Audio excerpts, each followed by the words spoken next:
दिलों में गूंजती है अब भी पुकार उन वीरों की जिनकी कुर्बानी से लहराते तिरंगे आज नजर आते हैं। કંઈક આવી વાત લઈને આપણી વચ્ચે ઉપસ્થિત થઈ રહેલ છે અમારા કુમાર શાળાનો ભાઈ શ્રી જાની રીતમ નરેશભાઈ। આન દેશની બાન દેશની આ શાન છે, લહેરાતો આ તિરંગો આપણી ઓળખ અને અભિમાન છે। નમસ્કાર, અહીં ઉપસ્થિત આદરણીય મહાનુભાવો, આદરણીય ગુરુજનો અને મારી સાથે અભ્યાસ કરતા વાલા મારા મિત્રો, આ રાષ્ટ્રધ્વજ આ તિરંગો આકાશમાં લહેરાયો છે તે માત્ર એક કાપડનો ટુકડો નથી, તે 140 કરોડ ભારતીયોનું સમાન આન બાન અને શાન છે। ભારતીયોના હૃદયમાં વસેલો પ્રેમ ભાવ। આ તિરંગાના ત્રણેય રંગો આપણને જીવનમાં મહત્વના સંદેશાઓ આપી જાય છે। दे सलामी इस तिरंगे को जिससे तेरी शान है, दे सलामी इस तिरंगे को जिससे तेरी शान है, सर हमेशा ऊंचा रखना इसका जब तक दिल में जान है, सर हमेशा ऊंचा रखना इसका जब तक दिल में जान है। આ તિરંગો આપણા જીવનને મહત્વના સંદેશાઓ આપી જાય છે। આ તિરંગાનો કેસરી રંગ એટલે સાહસ, શૌર્ય અને બલિદાનનું પ્રતીક। સર્વોચ્ચ નો સાવરકરના દેશ પ્રેમના બલિદાનની કહાની। બોર્ડર પર -डिग्री તાપમાન હોય કે બળબળતો ધગધગતો તાપ, આપણા વીર જવાનો આ તિરંગાની રક્ષા માટે રાત દિવસ સરહદ પર તૈનાત રહે છે। તેનો પુરાવો છે આ તિરંગો। એક ही तिरंगे के नीचे सारी आम है, एक ही तिरंगे के नीचे सारी आम है, तभी तो आजादी का असल नाम है। આ તિરંગાનો સફેદ રંગ એટલે શાંતિ, સત્ય અને પવિત્રતાનો સંદેશ, જે આપણા જીવનને એકતાના તાતડે માંડે છે। ધર્મ, જાતિ અને ઊંચ નીચના ભેદભાવો ભૂલી જઈ આપણે સૌ એક સાથે રહી ભાઈચારાની ભાવના નિભાવીશું અને આપણા ભારત દેશને અમર રાજ્ય બનાવીશું। नशा है हमें इस तिरंगे की शान का, नशा है हमें इस तिरंगे की शान का, नशा है हमें इस मातृभूमि की मान का, नशा है हमें इस मातृभूमि की मान का। लहराएंगे हर जगह ये तिरंगा, लहराएंगे हर जगह ये तिरंगा, क्योंकि हमें नशा है हिंदुस्तान के मान का, हमें नशा है हिंदुस्तान के मान का। આ તિરંગાનો લીલો રંગ એટલે આપણા દેશનો પાયો, ધરતી પુત્રોના સ્વાભિમાનની એક ઝલક। દેશની કરોડરજ્જુ સમાન ખેતીની વરણ કરતો રંગ એટલે લીલો રંગ। ઉપર નીલા આસમાનમાં લહેરાતો આ તિરંગોને ધરતીને લીલીછમ બનાવી દેતા આ પાકો એટલે આપણો ભારત દેશ। દેશની અખંડિતતા માટે જેટલું જ મહત્વ સૈન્ય તાકાત અને વિશ્વ બંધુત્વ ધરાવે છે, તેટલું જ મહત્વ લીલું ધન ધરાવે છે। લીલું ધન એટલે કે ખેતી। કહેવાય છે ને કે જય જવાન કી જય કિસાન की। ना पूछो जमाने से कि क्या है हमारी पहचान, ना पूछो जमाने से कि क्या है हमारी पहचान, हमारी तो पहचान नहीं है कि हम हिंदुस्तानी है, हमारी तो पहचान नहीं है कि हम हिंदुस्तानी है। આ રાષ્ટ્રધ્વજના હાર સન્માન માટે નીલું અશોક ચક્ર સમ્રાટ અશોકના શાહનવાસના સ્તંભમાંથી લેવામાં આવ્યું હતું, જેમાં 24 આરા નિરંતર દેશના વિકાસ માટે આગળ વધવાની પ્રેરણા આપે છે, જેનો એક એક રંગ અને એક એક ચિહ્ન એવી ગૌરવગાથા કહી જાય છે જેની કોઈ સીમા નથી। આ રાષ્ટ્રધ્વજની ફરજ કેવી તે શું માત્ર સૈનિકોની જ ફરજ છે? ના, તે આપણી પણ ફરજ છે। આ રાષ્ટ્રધ્વજ કાપડનો હોય કે પ્લાસ્ટિકનો, આપણે તેને ક્યારેય જમીન પર ફેંકશું નહીં। વિજ્ઞાનનો ઉપયોગ જરૂર કરીશું પણ આપણી પરંપરાને અચૂક જાળવીશું। સ્વદેશી વાપરી દેશને વિકાસશીલ અને પ્રગતિશીલ બનાવીશું। અંતમાં હું એટલું જ કહું કે અગર કરनी है माँ बाप तो तिरंगे से कर, अगर करनी है माँ बाप तो तिरंगे से कर, तेरे मौत पर भी तेरे साथ होगा वो तेरा कफन बनकर। जय हिंद जय भारत।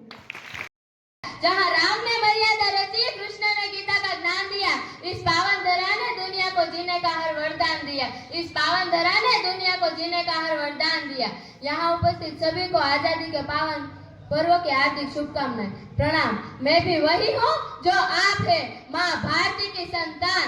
आपके तरह मेरे शिराओं में भी तपस्वियों का तेज भरा है। आज अपना परिचय इसलिए दे रही हूँ क्योंकि प्रणाम करके परिचय देना हम भारतवासियों की परंपरा है। भारत, मैं उस भारत से आती हूँ जिसके होठों पे गंगा और हाथों में तिरंगा है। वो भारत जो कभी सत्यम शिवम सुंदरम, कभी वंदे मातरम और कभी पंजाब सिंध गुजरात मराठा द्राविड़ उत्कल बंगा है। मैं उस भारत से आती हूँ जो ठुकराए हुए लोगों की शरण स्थली बन जाता है और 7 समंदर पार परदेशियों को भी सिस्टर एंड ब्रदर्स कहकर बुलाता है। मैं उस भारत से आती हूँ जो विश्व को हितोपदेश और कर्मयोग सिखाया, लेकिन खुद कभी अपना पराया नहीं सीख पाया। वसुधैव कुटुंबकम के सिद्धांत पर जिया। मेरा भारत वो नीलकंठ है जिसने खुद विष पी के दूसरों को अमृत दान किया। मेरा भारत कर्मण्यवादी का रास्ते गाता है, तीनों लोगों का स्वामी होकर भी माखन चुराता है और महा अवतार होकर भी माँ के हाथों मार खाता है। मेरा भारत मैं राम के भारत से आती हूँ। पिता की एक बात पर बेटा सिंहासन त्याग कर वनवासी हो जाता है। मैं उस भारत से आती हूँ जो स्त्री को उसके स्वाभिमान से पहचानता है।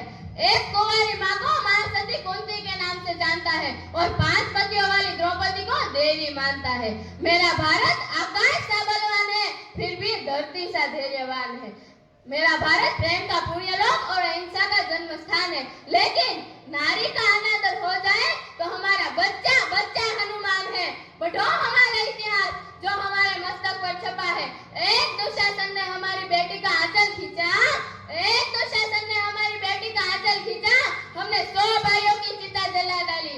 एक रावण ने हमारी माँ का हरण किया, एक रावण ने हमारी माँ का हरण किया, हमने पूरे राक्षस कुल के लंका लगा दी। मैं उस भारत से आती हूँ जो ना कभी रुका, ना झुका, ना डरा है। आज अपना परिचय इसलिए दिया क्योंकि प्रणाम करके परिचय देना हम भारतवासियों की परंपरा है। जय हिंद, जय भारत। સરસ બેન, ખૂબ જુસ્સાભેર વાત કરી. ભારતના આત્મગૌરવને જગાડવાવાળી, આપણા દિલની અંદર ભારત પ્રત્યે રહેલા પ્રેમને આગળ ધપાવવાવાળી આવા જ અગણિત તારલાઓ અમારી શાળામાં છે. ત્યારે આવા જે સિતારાઓ છે, જે શિક્ષણની ક્ષેત્રે અને અન્ય ક્ષેત્રમાં સતત પ્રગતિશીલ છે, તે આવા બાળકોને દર વર્ષે ગાયત્રી પરિવાર અને ગાયત્રી 11 દ્વારા પ્રોત્સાહિત કરવામાં આવતા હોય છે. પ્રવેશ ઉત્સવના કાર્યક્રમ દરમિયાન ગાયત્રી 11 વાળા તેમને પ્રોત્સાહિત કરે છે ઇનામ આપીને. જ્યારે દર વર્ષે 15મી ઓગસ્ટના દિવસે આવા તેજસ્વી તારલાઓનું સન્માન ગાયત્રી પરિવાર દ્વારા થાય છે.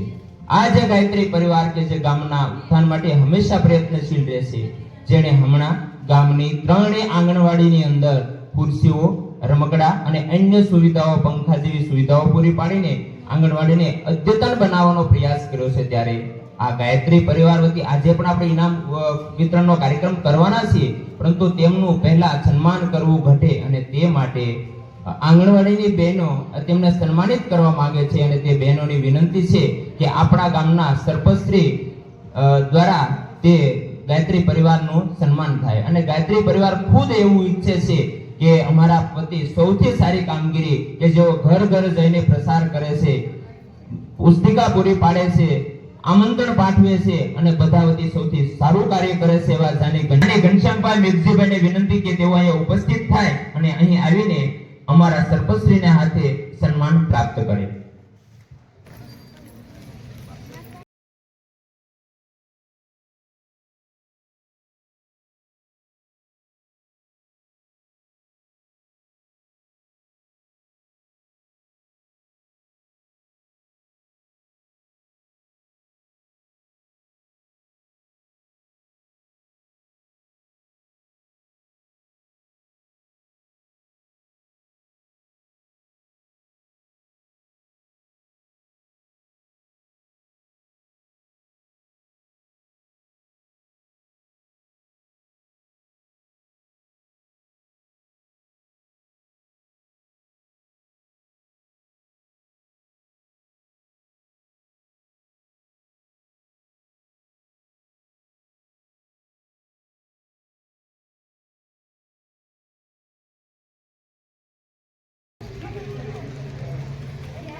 આપણે બધા વિચારીએ છીએ કે આપણે મોડર્ન છીએ, આપણે સ્માર્ટ છીએ, પણ શું આપણે ક્યારે વિચાર્યું છે કે સાચો પાવર કોને કહેવાય?